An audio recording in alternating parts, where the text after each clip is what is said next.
नमस्ते, सत श्री अकाल, आदाब, वेलकम बैक फ्रेंड्स। कैसे हैं आप सब? उम्मीद है अच्छे होंगे, खुश होंगे और आप मेरी स्टोरी को प्यार दे रहे होंगे।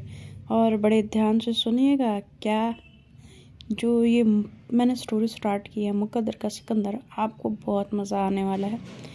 तो भूलिएगा नहीं, share and subscribe, bell icon को प्रेस कर देना। तो चलिए प्रीवियस पार्ट देखते हैं। प्रीवियस पार्ट में कुछ ऐसा हुआ था कि जहाँ पे ये लोग डिनर पे जाते हैं ना रेस्टोरेंट में, वहाँ पे एक पत्रकार आता है, मतलब रिपोर्टर, और वहाँ पे अब सारी चीज़ों को बिगाड़ देता है।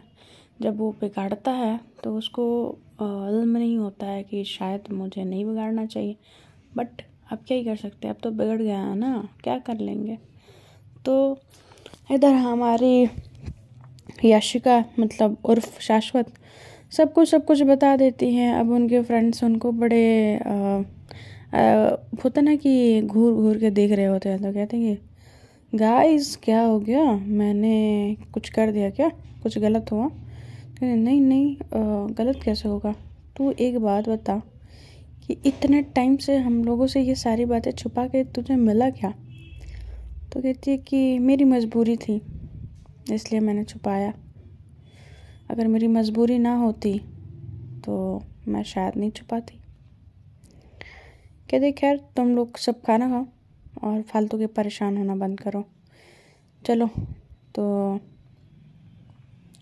वो जब खाना के लिए स्टाफ को बोलती है कि किसी को भेज दीजिए प्लीज़, तो वो स्टाफ ऑर्डर जो लेने जा रहा होता है, वो ये लोग बड़े मस्त मजाक माहौल बना हुआ होता है।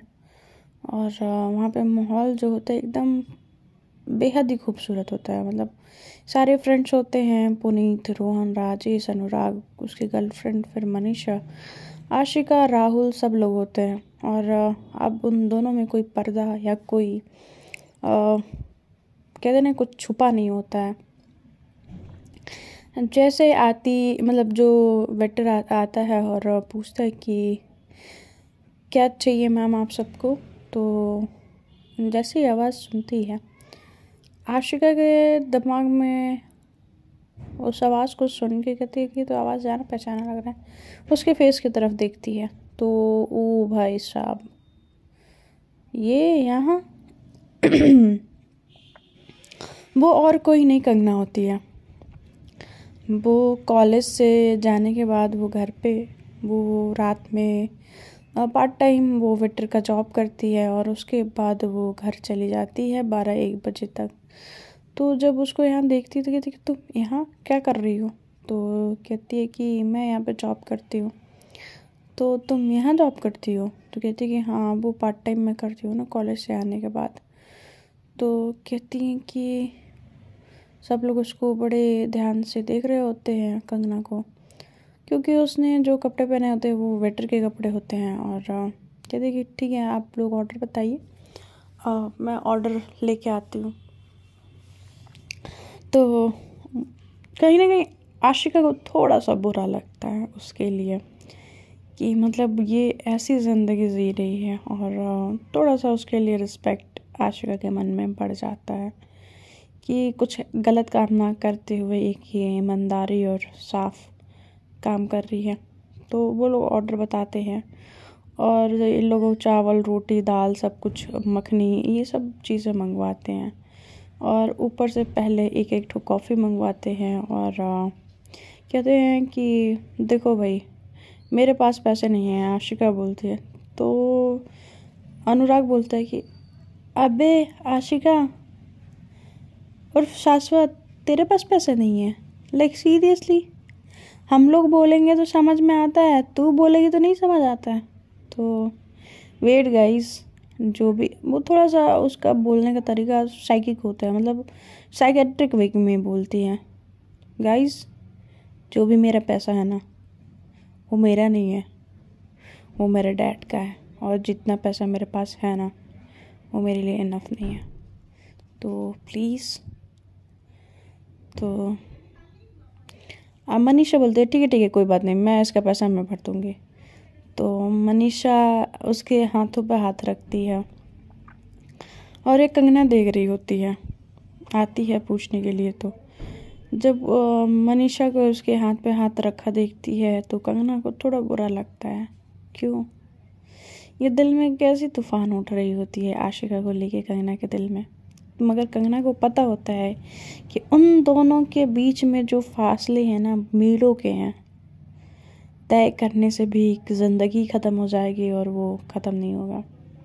खैर, आशिका और जो कंगना होते हैं वो फिर से टकराते हैं। और कहाँ टकराते हैं? वो तो रेस्टोरेंट में। ये दोनों रेस्टोरेंट में ही मतलब उनको एक्सपेक्ट नहीं होता है कि ये दोनों फिर से एक बार फिर से आमने सामने होंगे। तो हमारा ये जो कंगना होती है वो सबको खाना सर्व कर रही होती है। बार बार आशिका उनको मुड़ मुड़ के देख रही होती है। तो जो मुड़ मुड़ के देख रही होती हैं उनको अच्छा नहीं लग रहा होता, पता नहीं क्यों। कुछ तो था मगर उनको समझ नहीं आ रहा होता है। कंगना को देख के ही उनके मन में ऐसी फीलिंग्स क्यों आ रही हैं। और इधर कंगना भी उसके दिमाग में ये सारी चीज़ें चल रही होती हैं कि कुछ अलग ही उसको फील हो रहा होता है आशिका के लिए। मगर वहाँ पे जाती है तो उसका जो मैनेजर होता है बड़ा बदतमीज़ टाइप का होता है। मतलब यूँ कह ले कि उसकी गंदी नज़र होती है कंगना पे। तो कंगना बट वैसी लड़की होती नहीं है कि उसकी नज़र भी उसका कुछ बिगाड़ सके। मगर वो काफ़ी दिन से उस पर ट्राई कर रहा होता है, मगर हमारी जो कंगना होती है भाव ही नहीं दे रही होती है। मतलब हमारी कंगना एक एवरेज ऑर्डिनरी लड़की होती है। मतलब बाल लंबे, सूट सलवार पहनने वाली और माथे पे बिंदी, सिंपल से मुस्कान और आंखों में बहुत सारी उम्मीदें लेके घूमने वाली लड़की होती है। मगर वहाँ पे कहीं ना कहीं उनकी उम्मीदें टूट रही होती हैं, या टूट रही होती है या मतलब कोई तोड़ रहा होता है उनको। तो वहाँ पे क्या होता है कि वो रेस्ट रूम में जाती हैं चेंज करने के लिए। तो वहाँ जैसे जाती तो वो आशिका देख रही होती कि वो गई चेंज करने के लिए, तो ये भी पीछे पीछे जा रहा है। तो मैनेजर जब जा रहा होता है तो वो कहते गाइस मैं रेस्ट रूम से आ रही ना वॉश होके। तो मनीषा कह रही है कि इतनी जल्दी तुझे वॉशरूम आती कहाँ से है? तो कहती कि अब क्या करूँ, बस आती है ना, तो क्या रोक लूँ? तो कहती कि अच्छा ठीक है तू जा। तो ये लोग बात करने लगते हैं। आशिका जाती है और उसके पीछे जब रेस्ट रूम के अंदर जाता है तो वो उसके साथ ज़बरदस्ती करने की कोशिश कर रहा होता है। और ज़बरदस्ती करने की कोशिश कर रहा होता है क्योंकि अब उसके जो उसने सूट पहना होता है उसका वो जो होता है ना स्लीव, उसको वो फाड़ दिया होता है। और उसके पास मतलब होता है ना कि लिप के बहुत करीब आने की कोशिश कर रहा होता है।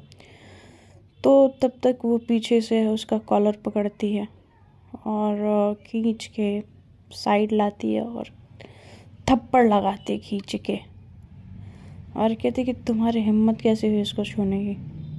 उसको मारे जा रही होती है, बेहद गुस्से से मारे जा रही होती है, थप्पड़ उसके मुंह पे मारे जा रही होती है। फिर वो अपना जूता निकालती है, जो वो जूता पहनी हुई होती है वो निकालती है और उस जूते से भी मारते मारते उसको बाहर लेके आती है वॉशरूम से। और अब उसको बाहर लेके आती है और कहती है कि तुम जैसों की वजह से कुछ लड़कियां ईमानदारी की रोटी खाना चाहती हैं, ईमानदार बन के ज़िंदगी जीना चाहती हैं, मगर तुम जैसे कुछ कमीने लोग उनको जीने नहीं देते ना। तुमसे अगर उसने एक बार ना बोल दिया, अगर लड़की ने ना बोला है ना, तो लड़की का ना का मतलब ना ही होता है। समझ में आई बात? हाँ, अगर उसने ना बोल दिया तो मेरे लीगो पे लग गया। तब तक उसके फ्रेंड्स उठ के आ जाते थे, कहते क्या हुआ आशिका। वहाँ पे जो भी लोग बैठे होते हैं वो ऐसे देखने लगते हैं। तो क्या हो गया आशिका? तो कहती है कि ये हरामी साला ये कंगना के साथ ज़बरदस्ती कर रहा था और इसकी तो मैं जान ले लूँगी। सारे उसके फ्रेंड्स उसको पकड़ लेते हैं और कहते हैं कि रुक जा यार रुक जा। तो फिर जो अनुराग होता है वो निकल के आता है और कहता है क्या बे, तेरे को ज़्यादा चढ़ गई है, हाँ लड़की छेड़िएगा। वो लोग भी, अनुराग, राजेश, पुनीत, रोहन, सब लोग मिलके राहुल मारने लगते हैं उसको। तो फिर उन लोगों को रोकती है कंगना, कहती है कि प्लीज़ प्लीज़ रहने दो प्लीज़ प्लीज़। तो वहाँ पे वो जो होती है कंगना को, जब हमारी आशिका देखती हैं ऐसे उसके कपड़े फटे हुए होते हैं, तो मांगती है उसका स्टॉल, मनीषा का, और स्टॉल उसके कंधे से उसके दूसरे कंधे तक फैला के उसको ढकती है। और ढकने के बाद उसका हाथ पकड़ लेती है और आंखों से इशारा करती है कि डरो नहीं, मैं हूँ। और कहती है कि इसको पुलिस बुला, इसको दे इसकी हरकतें, और ये जो इसकी चर्बी चढ़ी है ना, मैंने ना उतरवा दिया तो मेरा नाम आशिका नहीं। वो संभल के फिर बोलती है, क्योंकि वो शनाया यशवर्धन शाश्वत अग्रवाल बोलने वाली होती है, बट वो संभल के आशिका बोलती है, क्योंकि वो अब आशिका की ज़िंदगी बहुत ही आराम से जीने लगी होती है। अब उसकी लाइफ में आशिका एक पहचान नहीं, उसकी एक ज़िंदगी होती है जो वो जी रही होती है। वो खुश होती है कि सही वक्त पे वो पहुंच गई, वरना उसके साथ पता नहीं कंगना के साथ। तो कहते हैं guys guys guys guys police बुलाओ जल्दी यार। तो वो अनुराग फ़ोन करता है। अनुराग फ़ोन करने के बाद पुलिस जब आती है तो पुलिस, तो कंगना कहती है कि यार प्लीज़ प्लीज़ ये सब नहीं चाहिए मेरे को, ये पुलिस वाले ना पता है कि इसी के आदमी हैं और ये ऐसे। तो कहती है देखती हूँ ये कैसे बाहर आता है, ये बाहर आके तो दिखाए। तो वो मैनेजर जो होता है ना उसको घूरे जा रहा होता है और उसको बोलता है ना कि एक फटीचर सी लड़की तू मुझे करेगी, हाँ बाहर आते ही तुम दोनों को मैं देख लूँगा। तो कहते कि हाँ हाँ बेशक, तू पहले बाहर तो आ जा जहाँ जा रहा है, तेरा ससुराल ना तेरा बहुत पूजा करने वाला है, भूलना नहीं याशिका, याद रखना ना। तो उसको ऐसे मतलब वो उसका बोलने का जो वे होता है ना आशिका का, वो अलग लेवल का होता है यार, अलग लेवल का। मैं डिस्क्राइब नहीं कर पा रही मगर मैं फिर भी डिस्क्राइब कर रही हूँ कि आशिका जो होती है ना उसके शब्द ना ऐसे उसमें भारी भरकम से होते हैं कि वो सबकी समझ से परे होते हैं। वो बहुत ज़्यादा भारी वर्ड्स यूज़ करती है और उसके बातों में ही, मतलब वो एक वर्ड यूज़ करती है और उसके बातों में ही भारीपन दिखता है। वो सिर्फ शब्दों से धनी नहीं होती है, किस्मत से भी होती है। तो इधर सब लोग बोलते हैं कि चलो तो मैं कंगना को घर छोड़ के आता हूँ, पुनीत बोलता है और अनुराग बोलता है। तो कहते हैं कि नहीं, आशिका बोलती है कि नहीं मैं छोड़ने जाऊँगी। तो कहता है कि पर तू कैसे। राहुल बोलता है कि तुम लोग टेंशन ना लो, वो लेके चली जाएगी और घर भी आ जाएगी, तो वो अपने हॉस्टल पहुंच जाएगी आराम से, तुम लोग चलो। ये लोग एक दूसरे को बाय बोलते हैं क्योंकि आज तमाशा बहुत तरीके का हुआ होता है जो कि उम्मीद नहीं होती है। ये लोग जाने लगते हैं। मनीषा बड़े आशा भरे नज़रों से जो होता है आशिका की तरफ देख रही होती है और आशिका को यूं कंगना के साथ जाते हुए शायद मनीषा के दिल में एक दर्द उठ रहा होता है। पर वो दर्द कैसा है, फ्रेंड वाला है या फ्रेंड से मोर देन। तो अभी वो उसको समझ नहीं आ रहा था मनीषा को। मनीषा बड़े प्यार से और बड़े आशा भरी नज़रों से उसको देखे जा रही होती है और सब लोगों को वहाँ पे वो बाय बोलती है, मनीषा को भी बाय बोलती है, कहती कि ध्यान से जाना और मैं हॉस्टल पहुँच रही हूँ तो तेरे को फ़ोन लगाती हूँ। तो उसको उसके फेस पे थोड़ी सी स्माइल आती है और जब उसके फेस पे स्माइल आती है तो उसको देख के कहती कि जा बैठ, और वो लोग चले जाते हैं। और इधर जो हमारी आशिका होती हैं वो एक टैक्सी बुलाती हैं और टैक्सी में कंगना को बैठाती हैं और उस टैक्सी में बैठते ही और कंगना को ऐसे डरे हुए देख के उनके हाथों को अपने हाथों में थामती हैं और उनको अपने कंधे पे वो कर लेती हैं, जैसे कवर करते हैं ना किसी को, हम एहसास कराते हैं कि कुछ नहीं हुआ है, सब ठीक है। उनको साइड हग करती हैं और उनके शोल्डर पे रब कर रही होती हैं, शोल्डर से थोड़ा सा नीचे, और उनको बहुत टाइटली साइड से हग की होती है, जिससे कि कंगना को सेफ सिक्योर फील हो। जब ऐसा नेचर आशिका का उनके लिए देखती हैं कि जो आशिका हैं वो उनका नेचर कंगना के लिए अलग ही दिख रहा होता है, वो सिर्फ कंगना को दिख रहा होता है और कहीं कहीं अब मनीषा को भी दिखने लगा होता है। आशिका नहीं समझ पा रही होती है कि कंगना के लिए इतना झुकाव क्यों और किस लिए। उसको पूरे टाइम वो वैसे ही हक करके और उसको अपने साइड से हक करके हाथों को होल्ड करके बैठी हुई होती है और कहती है कि कंगना कुछ नहीं हुआ और तुमको कल से ऐसी जगह पे काम करने जाने की कोई ज़रूरत नहीं है। तुम्हें काम करना है ना, मैं तुम्हारे लिए जॉब अवेलेबल कराती हूँ। तो कहती है नहीं आशिका। तो कहती है कि क्या नहीं, मैं तुमसे पूछ नहीं रही हूँ, बता रही हूँ, ठीक है। और तुम्हें क्या लगता है कि मैं तुमसे पूछने के लिए ये बता रही हूँ? नहीं, मैं तुम्हें इसलिए बता रही हूँ कि कल से तुम्हारे लिए तुम्हारे घर तक गाड़ी पहुँच जाएगी। तुम्हें काम पे जाना है, काम करके घर आना है, बस तुम्हें इतना ही करना है। तो कहती कि क्या? तो कहती कि हाँ। और उसको बड़े सेफ मतलब फील होता है जो आशिका के साथ कंगना को, और वो फीलिंग थोड़ी थोड़ी बढ़ रही होती है और थोड़ी थोड़ी ये फीलिंग जो बढ़ रही होती है कितनी गहरी होने वाली होती है। फिर वो अचानक से बारिश आ जाती है, बहुत तेज़ बारिश आती है और वो आशिका और कंगना दोनों ही बारिश देखने लगते हैं। और वो बारिश देखते देखते उनके दिमाग में, या मतलब ऐसा रहता है ना कि कंगना के दिमाग में कुछ और चल रहा होता है और आशिका के दिमाग में कुछ और चल रहा होता है। वो बारिश देख के उसके कुछ पुरानी यादें रिपीट हो रही होती हैं और जो कंगना होती है उसके दिमाग में जो उसकी बीती यादें, जो उसके पिताजी को उसने ऐसी बरसात में खोया था, वो याद आ रहा होता है। वो सोचती है कि अभी उसको थोड़ा सा ना बरसात से चिढ़ हो गई थी।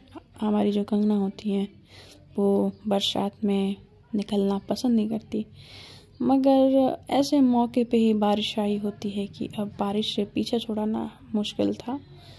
तो वो बारिश को देख के आशिका बोलती कि ये बारिश बहुत कुछ बोलती है ना कंगना। तो कहती कि ये बारिश बहुत कुछ छीन भी लेती है आशिका। तो कहती कि क्यों, ऐसा क्यों बोल रही हो? तो कहती कि नहीं कुछ नहीं, बस ऐसे ही। तो आप ठीक हो ना? तो कहती है कि हाँ, बट वो देखती है कि उसके हाथ पे चोट लगी हुई होती है और वो अपने दुपट्टा, ऑलरेडी उसका फटा होता है, उसको और फाड़ती है और उसके हाथों पे उसको पट्टी करती, कहती कि फ़िलहाल तो मेरे पास कुछ है नहीं, मगर यही है जो भी है, और जाके घर दवाई लगा लेना, नहीं तो सेप्टिक होने के चांसेस। तो कहते कि हाँ डोंट वरी, मैं कर लूँगी, इतने टाइम से खुद ही ध्यान रखते हुए आ रही हूँ। तो कहती हैं कि इतने टाइम से मतलब? तो वो आशिका बोलते कुछ नहीं। वो लोग थोड़ी देर में ही वो उसके घर पहुँच जाते हैं कंगना के, और काफ़ी तेज़ बारिश हो रही होती है। बारिश को टैक्सी वाले को पैसे देते हैं और भागते हुए बारिश से वो अंदर आते हैं उसके घर की तरफ। वो ताला खोलती है और वो दोनों अंदर जाते हैं। जो उसकी छत होती है वो टपक रही होती है कई जगहों से, और जब आशिका ये देखती है तो उसको बड़ी हैरानी होती है कि ज़िंदगी ऐसी भी होती है। हमें लगता है कि हमारी ज़िंदगी बुरी है, मगर उससे भी बुरी ज़िंदगी कोई जी रहा होता है। जब हम उसको देखते हैं तब हमें एहसास होता है कि शायद हम ज़िंदगी थोड़ा अच्छा जी रहे हैं। फिर वही जो आशिका होती है कहती है कि यहाँ पे तो तुम्हारे छत सारे टपक रहे हैं, तो कहती है कि तुम यहाँ पे कैसे रहोगी। तो कहती है कि रह लूँगी, डोंट वरी, एक काम करो, बारिश जब तक बंद नहीं होती यहीं पे रुक जाओ, जब बारिश बंद होगी तो चले जाना। तो कहती है कि ठीक है। और इधर जो राहुल होता है वो भी बारिश को देख के उसको मयूरी की याद आ रही होती है। अब कुछ यादें उसकी ज़िंदगी में रह गई होती हैं और उस यादों के साथ वो बस जी रहा होता है। उसके मन में बारिश को देख के यही ख्याल आ रहे होते हैं। इधर राहुल और अनुराग और रोहन बोलते हैं कि यार राहुल ये आएगी कैसे, क्योंकि बारिश हो रही है। तो कहते हैं कि टेंशन ना लो, वो आ जाएगी, सुबह आएगी, अभी नहीं आएगी क्योंकि उसने मुझे टेक्स्ट किया था। इधर आशिका जो होती है वो पहले ही राहुल को टेक्स्ट कर चुकी होती है। और इधर जो हमारी जो कंगना होती है वो बोलते हैं कि अगर बंद नहीं हुई, आशिका पूछती है अगर बंद नहीं हुई तो कहते हैं कोई बात नहीं, यहीं रुक जाना, यहीं सो जाना। तो कहते हैं कहाँ पे। तो वो जो जगह होती है ना, एक ही बेड होता है और उतने ही दूर में पानी टपक नहीं रहा होता है। तो कहते कि वही बस एक जगह है और उतना ही। तो कहते कि हाँ ठीक है ना, सो जाएंगे। तो कहती हैं कि ठीक है। फिर उसको कपड़े देती है, वो चेंज करती है और चेंज करने के बाद वो लोग बेड पे लेटते हैं और बारिश इधर टपक रही होती है। तो कहती है कि अच्छा ना, ऐसे बारिश की फीलिंग और ऐसे हम लोग सो रहे हैं। तो कंगना कहती है हाँ, ये अलग ही फीलिंग और अलग एक्सपीरियंस है मेरे लिए। तो कहती है कि हाँ याशिक कहाँ शाश्वत अग्रवाल और कहाँ मैं, खैर ये गरीब की कुटिया है, गुजारा कर लो, ऐसे बोलती है। तो कहते कि कुछ भी यार तुम बोलती हो कंगना। तो कहते कि हाँ हाँ ठीक है आ जाओ। वो बेड पे बैठ तो जाते हैं मगर दोनों ही अनकंफर्टेबल होते हैं क्योंकि वो बेड बहुत छोटा होता है। बस एक इंसान कैसे भी करके सो पाएगा, मतलब थोड़ा ही बड़ा होता है क्योंकि वो सिंगल बेड होता है और वो दोनों थोड़ा सा अपने में डिफरेंसेस रखना चाहते हैं, या यूं कह ले कि दोनों एक दूसरे को करीब आते ही उनके दिमाग में ऐसा तूफ़ान उठता है, शायद वो उस तूफ़ान को कंट्रोल ना कर पाए, इसलिए अपने बीच अपने दरमियान दूरी चाहते हैं। तो देखते हैं फ्रेंड्स आगे क्या होता है, इनकी दूरी इनको कितना करीब लाता है। तो बाय बाय, टेक केयर।